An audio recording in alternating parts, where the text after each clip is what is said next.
28 de junio de 2023. Mientras los fieles se reunían en Estocolmo para celebrar el Eid, Salwan Momika se encontraba bajo las banderas suecas, rompiendo y quemando páginas del Corán. Lo que no sabía era que este acto viral acababa de activar la cuenta regresiva para su propia ejecución, transmitida más tarde en TikTok Live.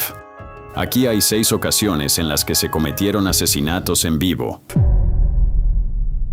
22 de junio de 2025. La transmisión de TikTok ya estaba en marcha cuando Gabriel comenzó a pedir ayuda a gritos. Sebin, El Piñonal, calle J. Montesinos, gritó, con la voz llena de pánico.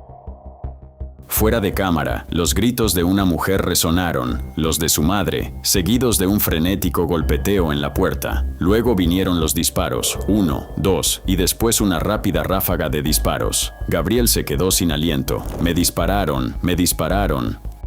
La sangre en el suelo se extendió rápidamente mientras la pantalla captó un breve vistazo de los hombres armados detrás de todo antes de irse a negro. Su audiencia, casi 200 espectadores en vivo en ese momento, acababa de presenciar en cámara una horrible tragedia que le ocurría a uno de los reveladores de la verdad en línea más francos de Venezuela. Con solo 25 años, Gabriel Jesús Sarmiento Rodríguez se había hecho un nombre como una especie de vigilante digital, programador de computadoras de profesión, pero denunciante de corazón. A través de su cuenta de TikTok, OnLeaks, Gabriel no buscaba la fama, estaba denunciando al AMPA criminal de Venezuela y, lo que era más peligroso, a los funcionarios estatales que creía que trabajaban mano a mano con ellos. Sus videos no andaban con rodeos ante la verdad, la señalaban directamente, a menudo etiquetando a políticos y agencias de aplicación de la ley, e incluso mostrando los rostros de miembros de pandillas, a quienes acusaba de asesinato, extorsión o secuestro. Era tan audaz como arriesgado, y causó su muerte. Vivía en Maracay, una ciudad conocida por ser la cuna de una de las pandillas más violentas de América Latina, el Tren de Aragua. El grupo era tan peligroso que EEU lo había etiquetado oficialmente como una organización terrorista transnacional, llegando a ofrecer una recompensa de $5 millones por su líder, Héctor Niño Guerrero. Pero eso no asustaba a Gabriel, de hecho parecía motivarlo. Publicación tras publicación, hablaba de cómo las fuerzas del orden no solo hacían la vista gorda, sino que estaban involucradas. Acusó al ministro del Interior, Diosdado Cabello, e incluso a la gobernadora de Aragua, Johanna Sánchez, de complicidad, y las amenazas llegaron tan rápido como las visitas. Gabriel les dijo a sus seguidores que había sido secuestrado por agentes del DAET, agentes tácticos de élite supuestamente allí para combatir el crimen organizado. En cambio, afirmó que trabajaban como mercenarios para los mismos criminales que se suponía debían perseguir. Estamos plagados de funcionarios delincuentes que trabajan con criminales comunes, dijo en uno de sus últimos videos. Era una forma desesperada de decir la verdad, de las que se sienten como alguien tocando fuertemente en cada puerta, esperando que finalmente alguien abra una. Pero nadie lo hizo, y cuando transmitió en vivo ese día desde su casa en El Piñonal, no fue por clics, fue un grito de ayuda, uno real. Cuando los hombres armados irrumpieron por la puerta, su madre gritó, intentó protegerlo y recibió un disparo en el abdomen. Gabriel, que recibió al menos 9 disparos, se desangró en cámara. La respuesta del gobierno, predecible. El fiscal general Tarek William Saab anunció que la Fiscalía 69 contra el crimen organizado abriría una investigación formal, pero incluso antes de que terminara la declaración, la mayoría de los venezolanos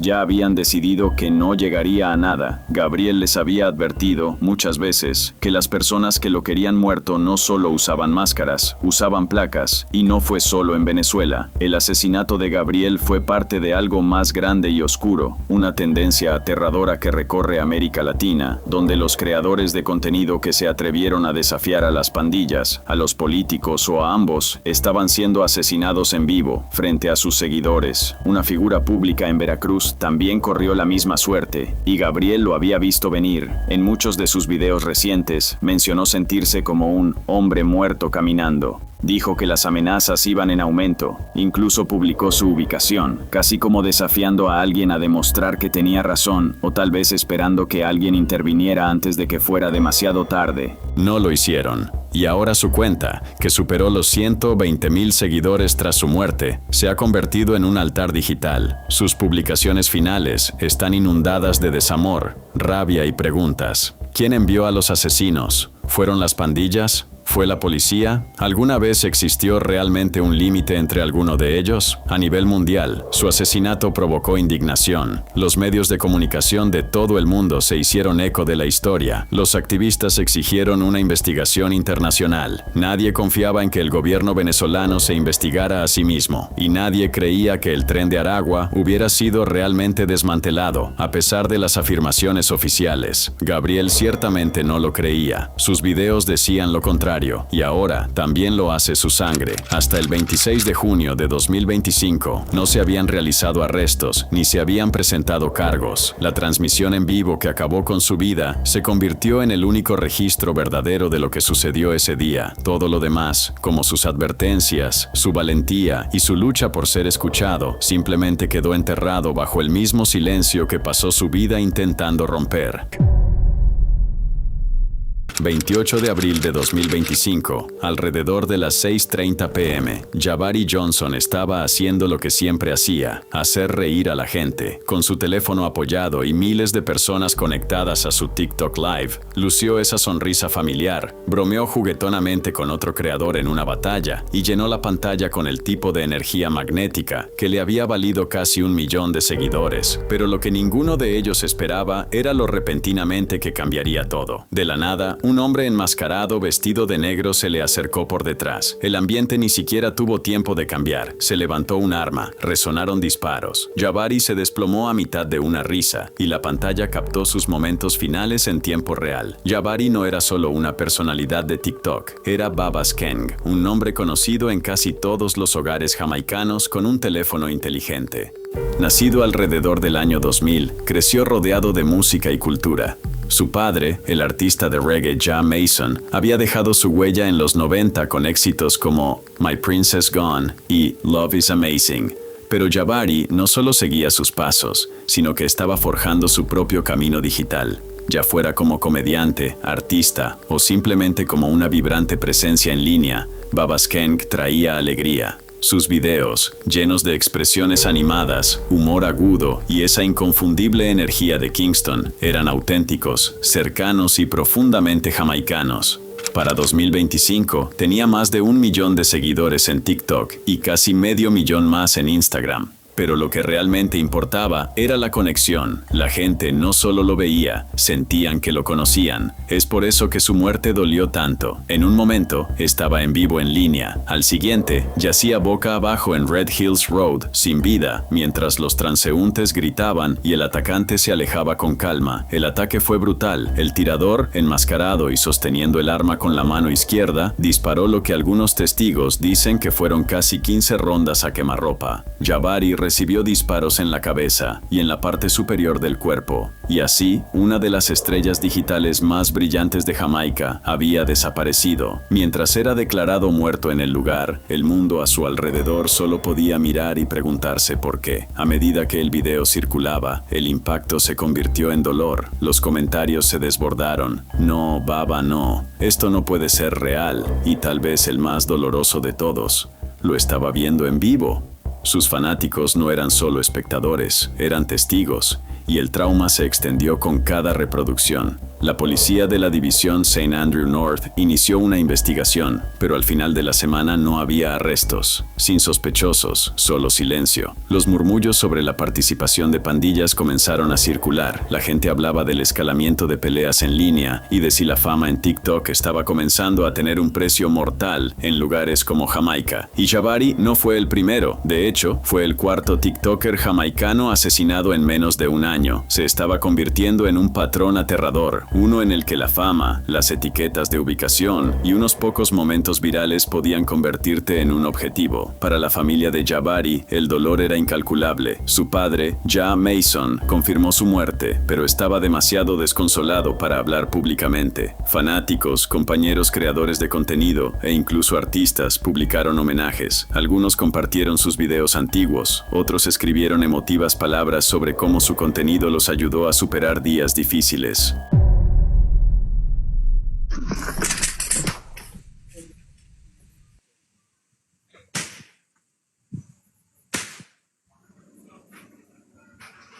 Xavier Foga, 7 de diciembre de 2024. La transmisión de TikTok ya estaba en pleno apogeo cuando de repente todo se descontroló. Xavier Nia Gang Foga estaba afuera de su casa en Panton Lane, realizando una batalla en vivo con otro creador llamado Arribason. Solo unos momentos antes, los dos habían estado intercambiando bromas, presumiendo, soltando frases sobre quién era realmente duro, quién podía encontrar a quién y qué pasaría si lo hacían. Era fanfarronería, el tipo de espectáculo que las audiencias de TikTok esperaban. Pero luego hubo un cambio. Alguien sentado a su lado se puso nervioso, miró fuera de cámara y echó a correr. Xavier lo siguió y luego vino el sonido. Disparos, agudos, repentinos y demasiado reales. La pantalla no captó las balas, pero captó los gritos, el caos y el silencio que siguió. Y solo tenía 23 años. Para muchos de sus casi 250,000 seguidores en TikTok, Xavier Foga era la definición de esfuerzo y superación. Antes del BMW, antes de la fama y antes de las rimas que se te quedaban grabadas en la cabeza durante días, era solo un chico vendiendo sándwiches de huevo y plátano para llegar a fin de mes. No venía de una familia acomodada, pero tenía corazón, y eso se sentía en todo lo que hacía. Su gente lo conocía como un alma generosa, el tipo de persona que alimentaba a la comunidad, literal y digitalmente. Ya fuera comida, risas o buenas vibras, Nia Gang siempre cumplía. Su ascenso en TikTok no fue suerte, fue carisma mezclado con esfuerzo, sazonado con un estilo lírico distinto que se sentía como recién salido del pulso de la calle. Sus improvisaciones no solo eran pegajosas, eran reales, energía real, emoción real, ritmo jamaicano real, te hacía sentir que lo conocías, y eso era parte de su magia, pero con la fama vino la fricción. Xavier se encontró atrapado en medio de enfrentamientos digitales. Estos no eran simples altercados tontos en línea, a menudo caminaban por una delgada línea entre el espectáculo y la provocación, creaban contenido atractivo, pero también creaban enemigos. Aún así, a pesar de la controversia, la policía insistió en que Xavier no estaba afiliado a ninguna pandilla. Según el subcomisionado Michael Campbell, no estaba en su radar. Era, según todos los informes oficiales, solo un joven que usaba su teléfono y su voz para crear algo a partir de la nada. Pero a veces, la nada es exactamente lo que recibes a cambio cuando importa. Esa noche, mientras transmitía con Arribason, la tensión en el aire no era evidente. No hasta que lo fue. Uno de los hombres que estaba con Xavier vio a alguien y corrió. Luego Xavier lo siguió. Luego vinieron los disparos. Le dispararon en la cabeza y en la parte superior del cuerpo. Y una vez más, una estrella jamaicana de TikTok había muerto en vivo. Circularon especulaciones. ¿Fue celos? Mala fe, susurraban algunos. Otros culparon a los enfrentamientos públicos, el alarde de lujos o la atención. Su éxito reciente, el auto nuevo, los videos virales, la creciente base de fanáticos, podría haberlo convertido en un objetivo. Expertos en seguridad como Robert Finzi Smith advirtieron que compartir demasiado en redes sociales estaba convirtiendo a los creadores de contenido en blancos fáciles. La gente sabía dónde encontrarte, conocían tus rutinas, y si tenían un rencor, TikTok podría darles el mapa. La policía inició una investigación. Las pistas eran escasas al principio, pero luego, en enero de 2025, surgió un nombre, Romain Roomstein Thompson, ya buscado por el asesinato de un agente de policía en 2023. Thompson murió en un tiroteo con la policía en Manchester. Se le vinculó con el asesinato de Xavier.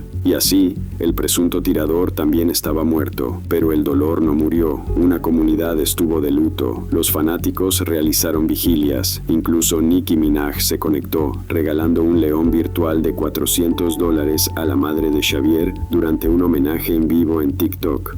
Más tarde, la policía pidió a la familia que dejara de transmitir, con la esperanza de que no interfiriera con el caso, pero nada pudo detener los tributos. El artista de dancehall Gage reveló que le había advertido a Xavier, diciéndole que dejara de transmitir en público.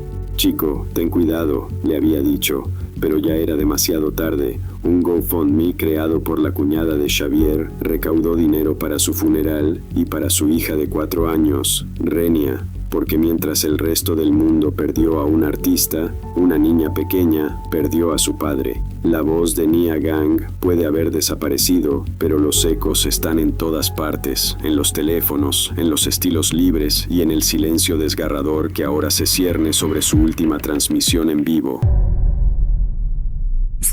A mother is now regretting sending her son outside to get fresh air, only for him to be murdered by gunmen a day after receiving a status letter from the University of the West Indies, UWI. 3 de septiembre de 2024, Keanu Popsy Watson estaba fuera de su casa en Dames Road, en Allman Town, Kingston, con un amigo y su teléfono en la mano. El TikTok Live acababa de comenzar y su encanto habitual ya estaba iluminando la pantalla, pero luego el sonido de ráfagas de disparos resonó en el aire y después un grito espeluznante rompió la calma, solo para ser reemplazado por un silencio abrumador. En ese momento desgarrador, los testigos se vieron obligados a enfrentarse a lo impensable. Una escena espantosa que se desarrollaba con un graduado universitario de 23 años, solo un día después de celebrar la culminación de su título. Popsy no era solo otro creador de contenido buscando visitas, era un joven con una determinación silenciosa, alguien que había superado las adversidades en uno de los barrios más difíciles de Kingston. Nacido y criado en Allman Town, que aún no conocía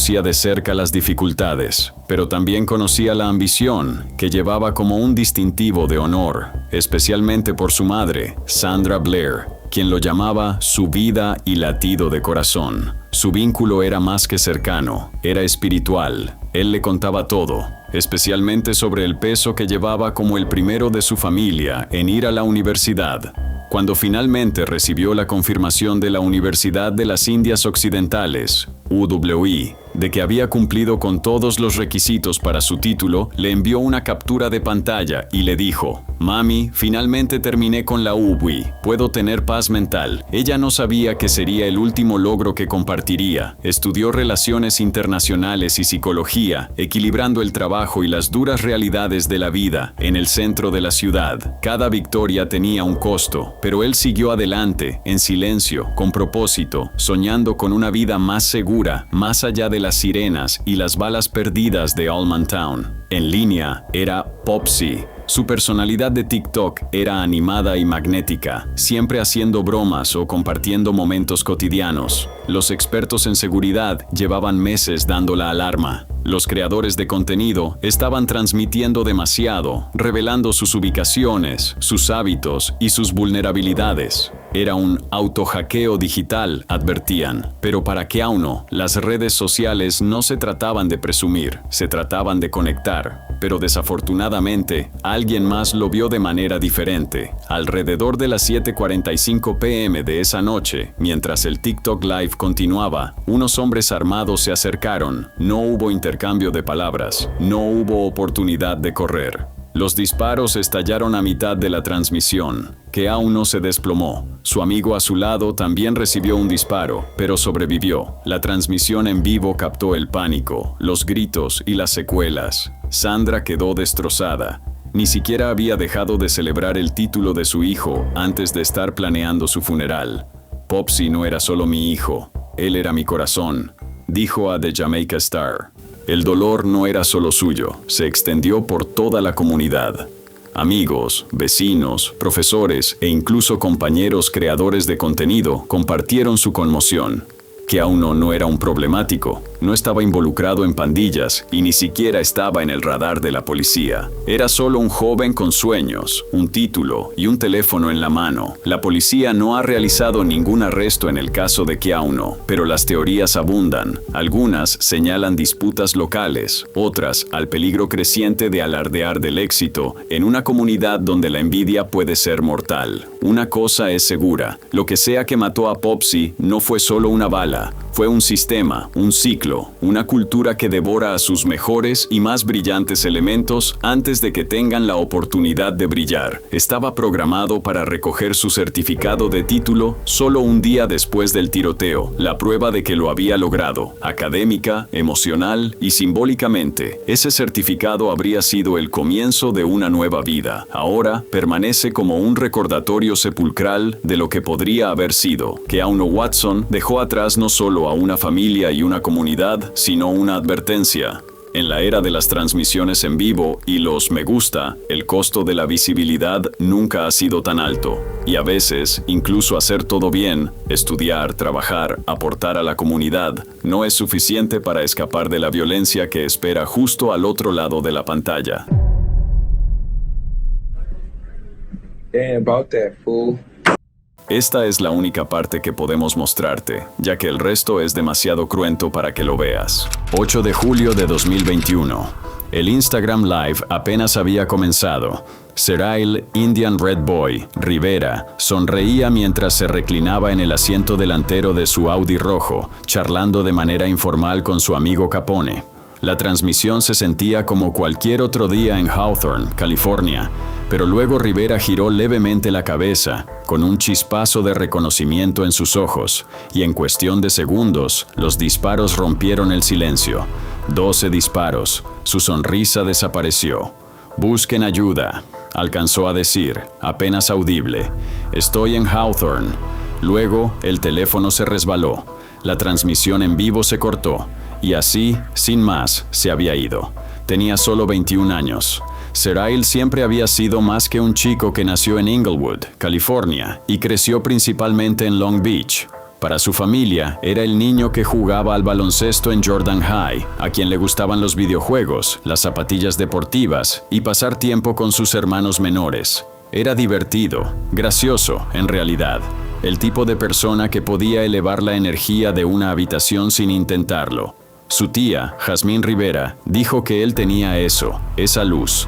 Le encantaba ayudar, ya fuera desempacando víveres o cortando el césped para sus familiares mayores. Era un hermano mayor, un bromista y un cuidador, pero su mundo cambió cuando su madre, Shawana Rivera, falleció.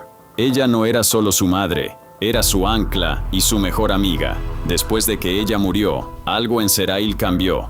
Las calles, que siempre habían estado allí en segundo plano, comenzaron a atraerlo con más fuerza, y con 4 hermanos pequeños mirándolo, sintió la presión de dar un paso al frente, ser fuerte y pertenecer. Eso lo llevó a la música. Comenzó en estudios con amigos, simplemente pasando el rato, pero su voz se destacaba, cruda, rítmica y entrelazada con historias de amor, dolor y supervivencia. Bajo el nombre de Indian Red Boy, se forjó una base de fanáticos pequeña pero leal. Sus letras reflejaban la dualidad de su vida, crudas y honestas, pero aún llenas de energía y esperanza. Tenía poco más de 16,000 seguidores en Instagram, pero su impacto fue más allá. La gente lo veía como una voz para el barrio, un nombre en ascenso. Pero ese perfil en ascenso venía con sombras. Las redes sociales de Serail pintaban un cuadro, señas de pandillas, armas, banderas rojas. La vida sobre la que rapeaba no era solo para impresionar. Se filtraba al espacio digital, donde los límites se desdibujan y la reputación es la moneda de cambio.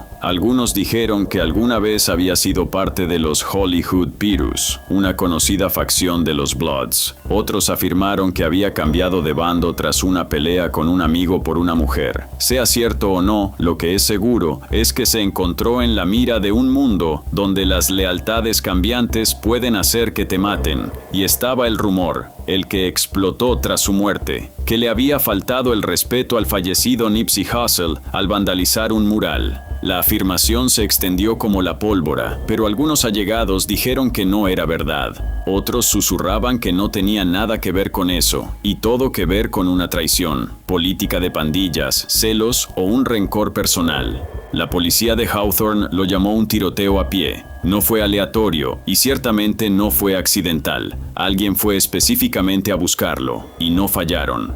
Cuando llegaron los primeros en responder, lo encontraron desplomado en el asiento, pero ya sin vida, 3 balas en la cabeza. El tirador se había esfumado. Las imágenes de vigilancia aún se están revisando y no se han realizado arrestos. El video de sus momentos finales se volvió viral casi al instante. No solo fue trágico, fue espeluznante. Ver a alguien vivo, riendo y luego muerto en tiempo real, destrozó a la gente. Un minuto estaba sonriendo y al siguiente estaba luchando por respirar, dijo un espectador. Incluso los fanáticos más curtidos no estaban preparados para ese tipo de crudeza. Su amigo Capone, aún visiblemente afectado, publicó fragmentos de ellos bailando juntos y escribió: Jindian Red, te amo hermano.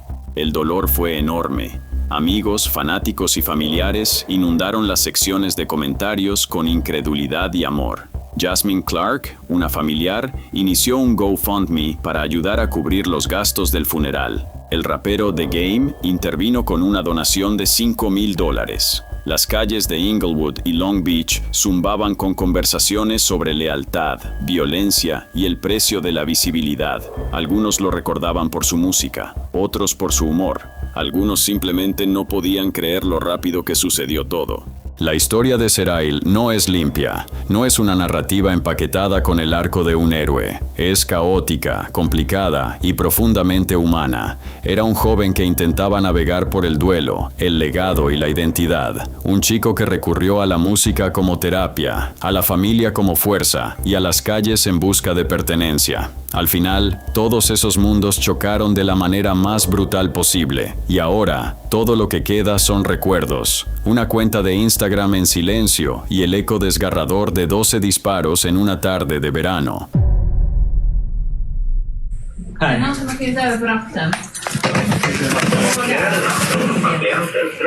Hello. Hello. Can you speak English? Hello.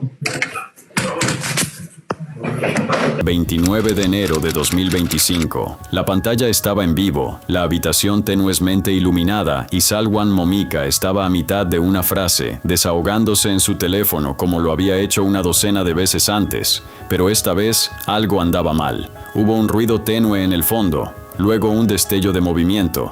Y después, el caos antes de que resonaran los disparos. A la mañana siguiente, la noticia se había extendido. Salwan Saba Matthew Momika, el refugiado iraquí de 38 años convertido en activista radical, estaba muerto, asesinado durante una transmisión en vivo de TikTok en su apartamento de Södertälje, solo unas horas antes de que un tribunal tuviera previsto fallar sobre los cargos vinculados a sus manifestaciones de quema del Corán. Para algunos, era el final inevitable de una vida dedicada a incitar la controversia. Para otros, fue una ejecución transmitida en tiempo real, un choque desgarrador sobre la mezcla explosiva de libertad de expresión, tensión religiosa y exposición digital. El viaje de Momika hasta esa fatídica noche no fue más que una serie de altibajos. Nacido en Karakosh, Irak, en el seno de una familia católica siríaca, su vida estuvo marcada primero por la guerra y el sectarismo. En sus primeros años era solo otro estudiante en Bagdad que estudiaba hostelería, pero a medida que crecía el extremismo islámico, también lo hacía su giro radical. Primero, como guardia de seguridad para el Partido Patriótico Asirio, luego con milicias cristianas armadas como la Unión Democrática Siríaca y, supuestamente, las brigadas Imam Ali, respaldadas por Irán, aunque él siempre insistió en que solo formaba parte de su ala política. Sus ambiciones políticas no se detuvieron en Irak. Tras huir a Europa, primero a Alemania y luego a Suecia, Momika se reinventó. En 2018 solicitó asilo alegando amenazas en su país de origen. Suecia le concedió un permiso de 3 años, pero entre bambalinas surgieron dudas. ¿Era víctima de la política sectaria o un provocador con un pasado militante? En Suecia su comportamiento solo profundizó el misterio. Una condena por amenaza con cuchillo en 2022, alianzas pasajeras con políticos nacionalistas y luego la bomba. Sus quemas del Corán, transmitidas en vivo y organizadas frente a mezquitas, en el Eid y en espacios públicos simbólicos. Envolvió el Corán en tocino, lo pateó como un balón de fútbol y durante todo el tiempo insistió en que se trataba de desafiar la ideología, no a las personas. Pero no se sintió así para millones. Estallaron disturbios. La embajada de Suecia en Bagdad fue asaltada. Funcionarios turcos frenaron la solicitud de ingreso de Suecia a la OTAN. Y sin embargo, bajo el paraguas de la libertad de expresión, Momika continuó. La reacción fue intensa. También lo fueron las amenazas. Las autoridades lo trasladaron a una dirección secreta. En marzo de 2024, incluso intentó huir a Noruega, calificando las protecciones de Suecia de vacías, pero fue devuelto. Se mantuvo en línea, desafiante y polémico, hasta la noche del 29 de enero. Los espectadores que se conectaron a su última transmisión en vivo podían notar que algo no andaba bien. Se veía nervioso, menos en control. Momentos después, los disparos rompieron el silencio. Su voz se cortó. Cuando la policía llegó a las 11:11 p.m., lo encontraron desplomado en el apartamento y acribillado a balas. Murió a la mañana siguiente. Los investigadores actuaron rápidamente. 5 sospechosos fueron puestos bajo custodia. Uno tenía un delito menor por drogas. El resto no tenía antecedentes. Luego se encontró un arma en un vehículo vinculado a uno de ellos. Pero para el 31 de enero, todos fueron liberados debido a pruebas insuficientes. El primer ministro sueco, Ulf Kristersson, insinuó la posibilidad de participación extranjera. Los servicios de seguridad se unieron a la investigación. Tras su muerte, el Tribunal de Estocolmo desestimó sus cargos. Su coacusado, Salwan Najem, fue sentenciado días después. Mientras tanto, Internet se dividió. Cuentas afiliadas a Al-Qaeda celebraron la muerte de Momika como justicia divina.